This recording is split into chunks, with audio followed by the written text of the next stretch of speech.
संस्कृती art festival 2026च्या शेवटच्या दिवशी मुख्य आकर्षण ठरलं सुप्रसिद्ध हास्य कवी तसंच लोकप्रिय हिंदी मालिका तारक मेहता का उल्टा चष्मामधील तारक मेहता उर्फ शैलेश लोढा.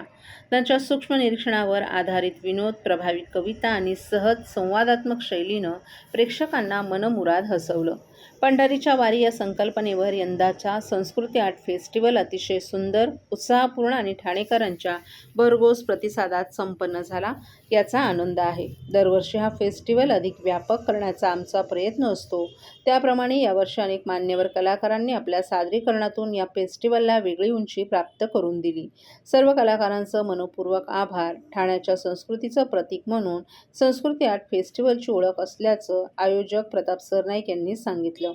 ठाण्याच्या सांस्कृतिक वारसा पुढे नेणारा आणि अनेक कलावंतांचं हक्काचं व्यासपीठ ठरणारा हा संस्कृती आर्ट फेस्टिवल पुन्हा पुढच्या वर्षी एका नव्या संकल्पना घेऊन आणि नव्या कलाकारांसह प्रेक्षकांच्या भेटीला येईल. यंदाचा भव्यदिव्य हा उत्सव यशस्वी करणाऱ्या संस्कृती आर्ट फेस्टिवलच्या टीमचेही त्यांनी मनःपूर्वक आभार मानले.